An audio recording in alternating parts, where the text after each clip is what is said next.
Pero bago tayo magpatuloy ay pakilike ang ating video.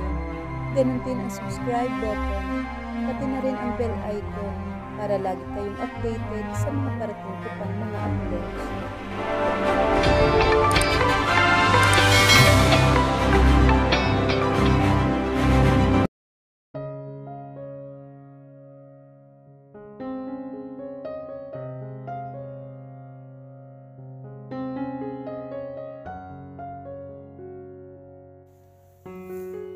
Hindi naman nasugatan si Lucila, pero nagkabukol ito dahil sa ginawa ni Angela. Nasa bahay nila ngayon ang mga diniro at masama ang pagkakatitig sa kanya ni Blake. Sinabi nito sa mga magulang ang ginawa niya kay Lucila. Wala ang huli, pero pakiramdam niya ay naroroon din ito dahil sobrang igting kung ipagtanggol ito ni Blake. "You have to apologize, Iha." Wika naman ng mami niya. "I will never do that, Ma'am." Matigas niyang sambit. Hinding-hindi siya hihingi ng tawad kay Lucila. Inagaw nito si Blake sa kanya. Kaya nararapat lang dito ang ginawa niya. Bumuntong hininga naman ang ina ni Blake. "Angela, alam kong sinabi ko sa'yo na huwag mong hahayaan na maagaw si Blake sa'yo. Pero hindi tama ang ginawa mo." Napatingin naman siya rito. Pakiramdam niya ay kinumdem siya. Tila lahat ng tao ay inuusig siya. For them, she was evil. Na masama siyang tao. Na nananakit siya ng kapwa niya. Naging usap-usapan ang nangyari noong gabing graduation party nila. Lahat ay nakisimpatya kay Lucila. "I think you're becoming obsessed about the arrangement, Angela. Dapat siguro ay huwag na nating ituloy ang planong ipakasal kayo pagdating ng tamang panahon." Anang ng daddy niya. Namilog ang mga mata niya. Takot ang namumuo sa dibdib niya. Mahal na mahal niya si Blake. Ang arrangement na lang ang nagbibigay sa kanya ng lakas ng loob na sila pa rin ang magkakatuluyan sa huli, sa kabila ng pagtanggi nito sa kanya. "No, Daddy. No, please." Samo naman niya rito. "Okay, pero tatapusin mo ang iyong pag-aaral sa US." "What? Doon niyo ako pag-aaralin?" Hindi siya halos makapaniwala. Ano na lang ang mangyayari sa kanila ni Blake? Ngayon ngang nasa malapit lang siya, ay hindi siya nito pinapansin. Ano pa kaya kapag nasa malayo na siya? "Are you serious, Dad?" Tumango naman ang ama niya. Formal ang mukha nito. Alam na agad niyang hindi ito nagbibiro lang at hindi na mababali ang desisyon nito. Tiningnan naman niya si Blake. Blanko pa rin ang ekspresyon nito. Masaya kaya ito? Kahit ano ang pipiliin niya ay pabor dito. Mapait siyang napangiti. "Susundin ko. Pero sabihin niyo sa akin kung anong edad kami pwedeng magpakasal ni Blake." Hindi niya inaalis ang mga mata niya kay Blake dahil gusto niyang makita ang reaksyon nito. Tulad ng inaasahan niya, bumakas na naman ang disgusto sa mukha nito. Ganito ba siya nito kinasusuklaman? Bakit hindi nito subukang kilalanin muna siya? Bumuntong hininga naman ang daddy niya. "When you both 20, at kapag nakatapos na kayong pareho sa kolehiyo." Tumango naman siya. "Panghahawakan ko yan. Sa ngayon, handa na akong umalis." "Bakit ba hanggang ngayon hindi ka pa rin nagkaka-boyfriend, Angela?" Tanong naman ni Irene. Parang kailan lang ay kararating lang nila sa Amerika. Dahil doon din ito pinag-aral ng mga magulang nito. Ngayon ay nakatapos na sila sa kursong kinuha nila. Si Talia naman ay nanatili sa Pilipinas. At dito sila nakikibalita. Si Talia din ang nagsabi sa kanilang magkasintahan pa rin sina Blake at Lucila. She was really angry and jealous. Pero sinasabi na lang niya sa sarili, sila pa rin ni Blake ang ikakasal, gaano man katagal ang relasyon nito sa babaeng yon. As if you don't know, alam mo namang naipagkasundo na ako kay Blake. Umirap naman si Irene. Kumuha ito ng potato chips at nagtimpla ng orange juice. Nakatira sila sa iisang kondo. Pabor iyon sa kanya para may madalas naman siyang makausap at hindi niya iniisip si Blake. Pumayag din naman ang mga magulang niya. Kilala ng mga ito si Irene, kaya mas kampante ang mga itong may kasama siya sa kondo, lalo na at nasa ibang bansa siya. Give up already. Mukhang wala namang balak si Blake na seryosohin ang kasunduang yun. And kilala ko naman si Blake. He isn't the type to allow the other people to dictate him. Alam mo naman noon pa man ay kontra na siya sa arranged marriage na yan. Umiling-iling naman siya at piniling maging positibo. Hindi sila sisira sa napagkasunduan. Alam ko. Pumayag nga ako dito na mag-aral sa Amerika, hindi ba? Para matuloy lang ang kasal namin. Nandoon sila nang papiliin ako ni Daddy. Bilib din talaga ako sa pagiging optimistic mo, girl. Nagkibit balikat ito. Ikaw ang bahala. Kailan ang uwi mo sa Pilipinas? Sa Sabado na. Just in time for my 20th birthday. Napangiti naman siya. She will be turning 20 soon. Nakatapos na rin siya sa pag-aaral. Soon, she will be Blake's wife. Nakikita na niya. Halos abot na niya. Makakasama na ulit niya si Blake. And this time, she will be by his side for the rest of her life. Sasabay ka ba sa akin? Sorry, pero gustuhin ko man. Hindi pa ako pwedeng umuwi. May ipinapaasikaso pa sa akin dito si Daddy. Wika naman ni Irene. Tumango naman siya. Okay lang. Mas malaki ang responsibilidad natin ngayon. Tumunog naman ang cellphone niya. Kumunot ang noo niya nang makita ang pangalang room history sa screen. Tumatawag si Tita Belinda. Kinakabahan siya. Tita? Hi. Napatawag po kayo. Mahabang katahimikan. Tita? Humugot ng malalim na paghinga ang ginang. Huwag ka sanang mabibigla, Iha, sa sasabihin ko sa'yo. Mahigpit ang hawak niya sa telepono. Tumatahip ang dibdib niya. Ano po yun? Ang mami at daddy mo. Na-aksidente sila kaninang madaling araw. Angela, I'm so sorry. Pero hindi sila nakaligtas. Hindi totoo yan, tita. I'm sorry, Angela. Nabitawan niya ang phone niya at natutup ang bibig niya. Pakiramdam niya ay tumigil sa pag-inog ang mundo. Napaupo siya sa sahig at humagulhol. Mabilis namang lumapit sa kanya si Irene. Niyakap siya nito kahit hindi pa niya nasasabi ang nangyayari. What happened? Tell me. Pang-aalo nito sa kanya. Ang mga magulang ko. Tumingin siya sa mukha ng kaibigan niya. Umiiyak na rin ito. Wala na ang mga magulang ko, Irene. Imbes na kasal ay burol ang inasikaso ni Angela. Burol ng kanya mga magulang. Akala niya ay magiging pinakamasaya siya sa pagsapit ng kanyang kaarawan. Pero malupit ang tadhana. Nasa Pilipinas na siya at nakatulala habang pinagmamasdan ang pagbaba sa kabaong ng mga ito. Hanggang sa nakauwi ang lahat ng mga tao ay nanatili lang siyang nakatitig sa pinaglibingan sa mga magulang. Dad, Ma'am, ang daya-daya niyo naman. Magkahalong pighati at galit ang nararamdaman niya.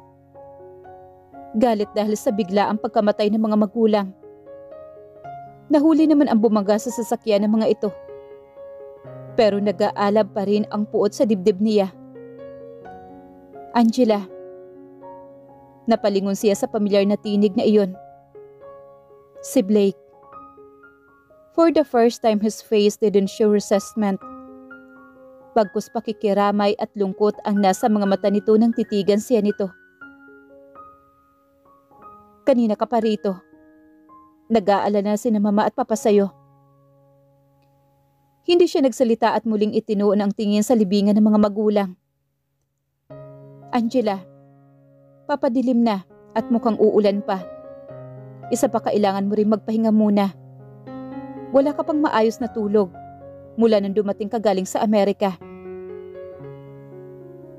Mauna na kayo. Dito muna ako. Alam kong matutuwa ang mga magulang ko na dito muna ako. Matagal din kaming hindi nagkasama. Pumatak ang ulan na nagpatingala sa kanya sa kalangitan. Nagulat pa siya nang bigla na lamang umangat ang katawan niya. Iyon pala'y pinangkuna siya ni Blake. Ibaba mo ako, Blake. No. You're going home with us. Hindi ka namin iiwan dito. Natahimik na lamang siya. Ang init na nagmumula sa katawan ni Blake ay nagbibigay ng kaginhawahan sa kanyang isipan. Ang pamilyar na amoy nito, nagbibigay ng kapayapaan sa kanya. Napait siyang napangiti. Ang malamig niyang kamay ay dumapo sa mukha nito. He looked more mature now, more manly, more formal than ever was before. Alam niyang marami pa ring naghahabol dito. Pero sa kaibuturan ng puso niya, alam niyang mahal niya ito sa totoong kahulugan ng salitang iyon. Hindi dahil gwapo ito. Hindi dahil ito ang gusto ng mga magulang niya para sa kanya. Kundi dahil ito si Blake, ang lalaking mahal niya. Ang lalaking pinangarap niya simula noong nakaramdam ng paghanga ang batang puso niya. Sa puso niya, ito lang ang itinatangi niya, noon at ngayon. Hindi ito kayang limutin ng puso at isipan niya. At ngayong malaking pagsubok ang pinagdadaanan niya, ay kay Blake niya lang nararamdaman ang kapayapaan ng damdamin. Blake, ang huling sinambit niya bago siya nawala ng malay. What's wrong, ma?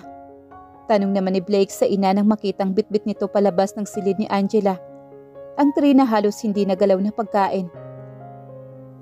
Babaan mo ang boses mo, baka marinig ka ni Angela. Sa kanila muna nanunuluyan ang dalaga para maalagaan nila itong mabuti. Nag-iisa itong anak at wala na itong mga magulang. Dahil ibig sabihin niyon ay ulila na ito at nag-iisa na lang. Wala rin itong malapit na kamag-anak. Ang pamilya na lang nila ang pwedeng magmalasakit dito. Hindi na naman siya kumain, hindi ba? Tanong niya rito. Malungkot na umiling ang ginang. Hindi ko na alam ang gagawin ko. Nag-aalala na kami ng papa mo sa kondisyon ni Angela. Bumuntong hininga siya. Nag-aalangan siyang lumapit kay Angela. Baka kasi isipin ng dalaga na inuudyo ka niya itong ipagpatuloy kung anuman ang damdamin nito para sa kanya. Pero wala siyang pagpipilian ngayon. Lumapit siya sa ina at kinuha ang tray dito. Let me try, ma. Baka makumbinsi ko siyang kumain na. Umaliwalas naman ang mukha ni Belinda. Please, iho. Salamat. Bumaba na ito at iniwan na siyang mag-isa sa harapan ng silid ni Angela. Kumatok muna siya bago binuksan ang pintuan. Nakahiga patagilid ang dalaga at nakaharap sa pader. Inilapag niya sa bedside table ang tray at naupo sa gilid ng kama. I'm not really hungry, tita. Mahina nitong sambit. Hindi pwedeng palagi nalang walang laman ang tiyan mo. Come on, bumangon ka at kakain ka ngayon. Marahas itong napaharap sa kanya. Gulat na gulat ito at titig na titig sa kanyang mukha. Anong ginagawa mo rito? You need to eat. Hinawakan niya ang balikat nito at inalalayan niya itong tumayo. Inayos niya ang unan sa headboard at pinasandal doon si Angela. Kinuha niya ang sopas at hinipan iyon. Saka inilapit ang kutsara sa labi nito. Why are you doing this, Blake? Nag-uulap agad ang mga mata nito. Huwag kang iiyak dyan. Baka isipin ni mama na inaaway na naman kita. Biro niya rito. Saka isinubo niya rito ang sopas. Sunod-sunod na ang ginawang pagsubo ni Angela. Simula hanggang matapos, nasa mukha lang niya ito nakatitig. Naiilang siya, pero hinayaan na lang niya ito. Ayaw niyang pagsalitaan ito ng hindi maganda. Baka tuluyan ito mag-breakdown. Nagulat na lang siya nang abutin nito ang kamay niya at pisilin.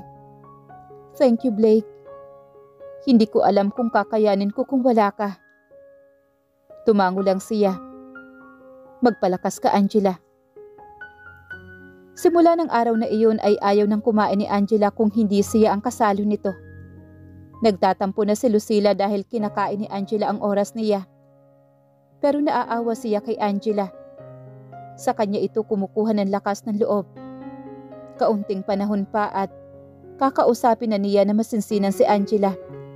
Para sabihin ditong hindi sa lahat ng oras ay nasa tabi siya nito.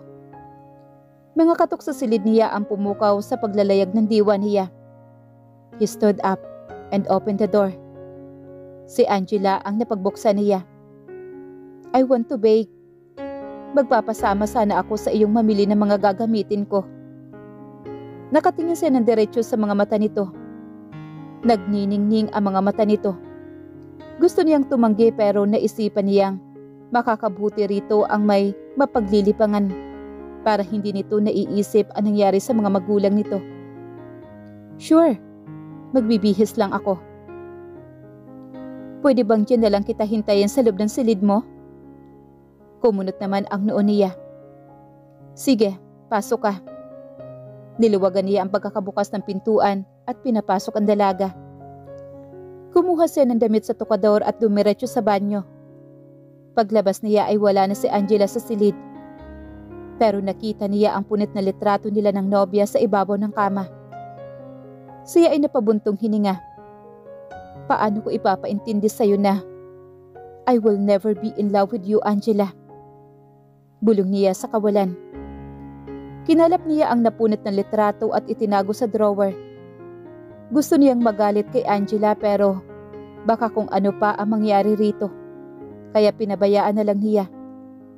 Maya-maya pa ay may kumatok ulit sa silid niya. Bago pa niya mabuksan iyon ay sumungaw na ang ulo ni Angela. Galit ka ba sa akin? Ako dapat. Sorry. Hindi ko lang napigilan ang sarili ko. Can I still come in? Humugot siya ng malalim na paghinga. Pasok ka. Nakayuko itong pumasok. Pero nakikita niyang namumula ang mukha nito. Naupo ito sa gilid ng kama niya. Sasamahan mo pa rin ba ako kahit na pinunit ko ang pictures niyo ni Lucila? He wanted to say no. Iyan na ba ang isusuot mo? Napatingala ito sa kanyang mukha. Oo. Kung gayon ay aalis na tayo. Sa biglaang pagkawala ng kanyang mga magulang, ay si Blake na lang ang nagbibigay ilaw sa madilim niyang mundo. Si Blake na lang ang dahilan kung bakit nagpapatuloy pa siya. Mas lalo pa niya itong minamahal. Mas lalong umiigting ang pagnanais niyang maangkin ang lahat-lahat dito. Si Blake lang ang gusto niyang makasama habang buhay. Kaya wala siyang pakialam kung may girlfriend man ito. Sa kanya ito ipinagkasundo, kaya sa kanya ito ikakasal. Parang kailan lang siya dumating sa bahay ng mga ito. Ngayon ay magdadalawang buwan na siya sa mga diniro. Habang namimili siya ng mga itlog at harina, ay hindi niya mapigil ang pagmasdan ang binata. Ang buong pagkatao niya ay lubos na nagmamahal dito. Hindi ito kayang kalimutan ng puso niya. Hindi siya papayag. Gusto niyang habang buhay na nakatatak sa puso at isipan niya ang binata. Kahit na marami ang nagtatangkang manligaw sa kanya, ay wala siyang pinapansin sa mga ito. Mayaman ang pamilya nito at kilala nito ang mga magulang niya.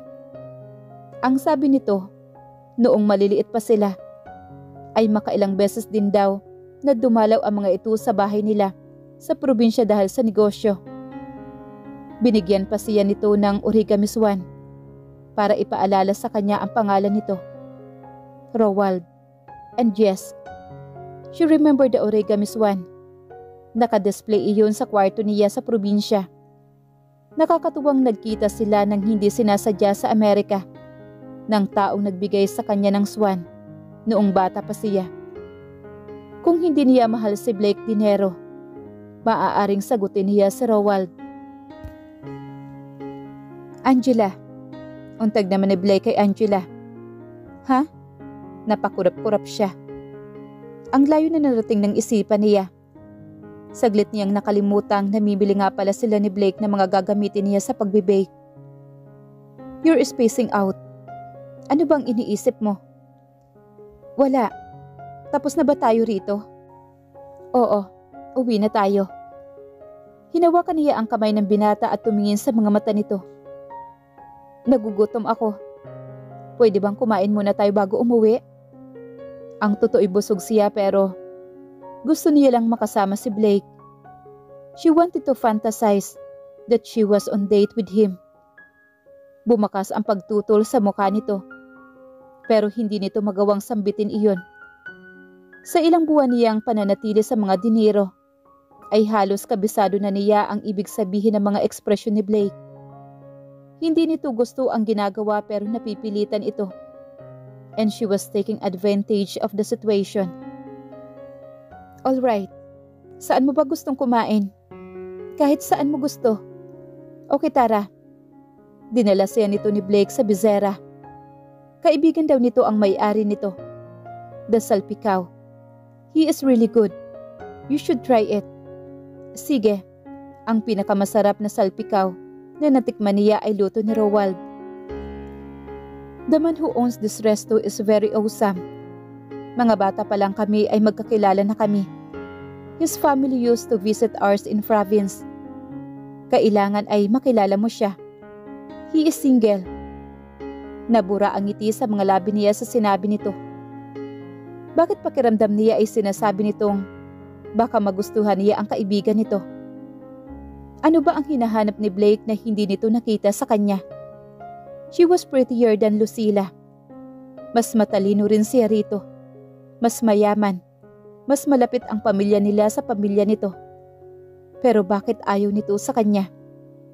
Tila nanigas ang kamay niya. At kahit na dumating na ang in-order nila, ay hindi niya magawang galawin iyon. What's wrong? Try it. Masarap yan.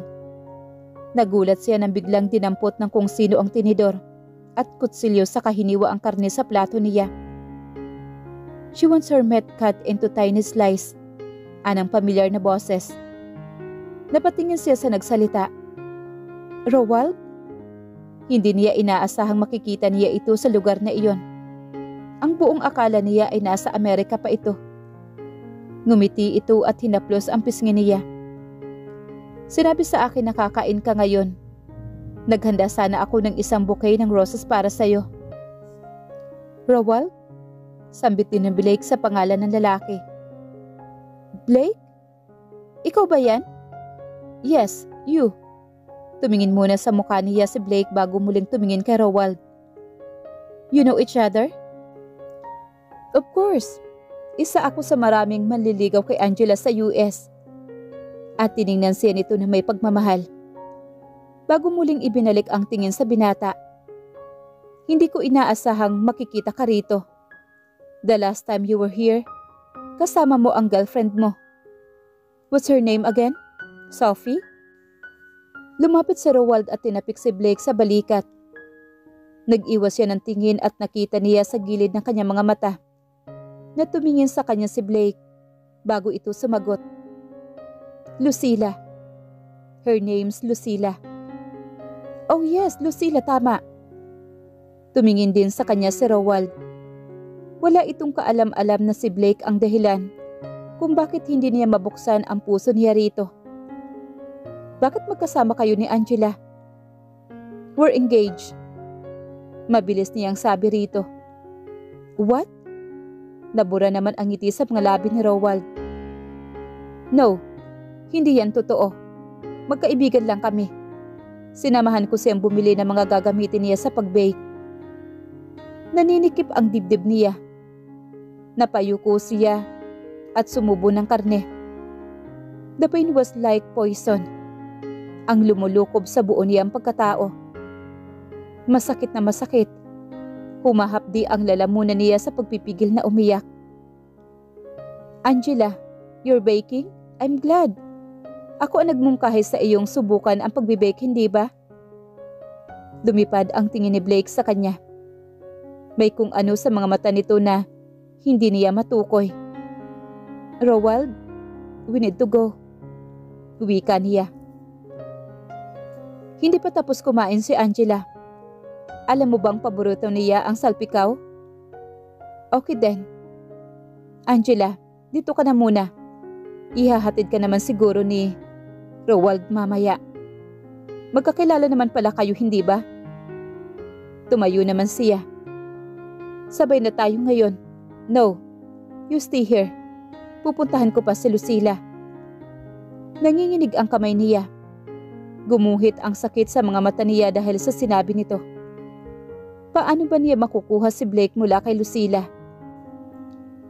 Nanginginig pa rin si Angela kahit na nasa bahay na siya ng mga diniro. Pumasok siya sa kanyang silid at sumiksik siya sa isang sulok. Her anxiety was really bad. Hindi naman siya dating ganoon. Simula noong mamatay ang mga magulang niya, nagbago na siya. Nawala na siya ng kumpiyansa sa sarili. She felt like nothing. Tila wala na siyang buhay. Mariin siya na papikit. Pabalik-balik sa isipan niya ang imahe ni Blake at Lucila na magkasama. Akin lang si Blake. Paulit-ulit niyang sambit. Kailangang maikasal na kami. Tumayo siya at pumasok na sa banyo. Kinuyom niya ang mga kamay at humugot ng malalim na paghinga. Calm down, Angela. Aniya sa sarili. Naghubad siya at nag-shower. Matagal nagbihis siya. Pinili niya ang pinakamaganda niyang bestida. A white off-shoulder dress. Hinayaan niya lang na nakalugay ang buhok niya at tinuyo niya gamit ang blower. Nag-apply siya ng kaunting makeup. Bago bumaba ng komedor, nadatnan niyang nakahanda na ang mga pagkain sa hapag para sa hapunan. Iha, mabuti at nandito ka na. Ipapatawag na dapat kita kay Manang. Wika naman ni Tita Belinda. Naupo naman siya. Si Blake po, pauwi na. Tumango naman siya. Tita, I'd like to discuss something with you and Tito. Nanginginig muli ang mga kamay niya. Kaya ibinaba niya ang kamay at mahigpit na pinagsalikop iyon. Ano yun, Iha? Tanong naman ng ama ni Blake. Bago ako pumunta sa US, sinabi ng daddy ko na kapag 20 na ako at nakapagtapos na ako sa pag-aaral, Blake and I will get married. 20 na po ako ngayon at natapos ko na rin po ang kurso ko sa Amerika. Gusto ko sanang pag-usapan na ang kasal namin ni Blake. Nagpalitan naman ng tingin ang mag-asawa. Mahal mo talaga ang anak namin, Angela? Si Tita Belinda. Yes. I never stop loving him. Kahit nasa Amerika ako ay siya lang ang lagi kong iniisip. Napabuntong hininga naman ang ginang. Kakausapin namin si Blake tungkol dito, Iha. Blake does not want me, Tita. Tumayo siya at nag-iinit ang mga matang tumingin sa mag-asawa. I want him. I want to marry him. Kung buhay pa ang mga magulang ko, kasal na sana kami ngayon. Nangako si Daddy sa akin. She was almost hysterical. And you told me na kung nasa tamang edad na kami, I will become Blake's wife. Sabi mo babantayan ko si Blake. Si Blake para walang ibang umagaw sa kanya. Iha, calm down. Anang ama naman ni Blake. Tinapik ito sa balikat ni Belinda. This is all my fault, Han. Wala kang kasalanan, Ma. Anang malagom na boses. Mula sa pintuan ay pumasok ng komedor si Blake. Madilim ang mukha nito at matalim ang pagkakatitig sa kanya. Blake? Blake? Anas naman niya. Walang kasalanan ang mama. Because I was honest to you from the very beginning. Sinabihan na kitang hindi ikaw ang babaeng pakakasalan ko. I never did anything to encourage you, Angela. But you took care of me.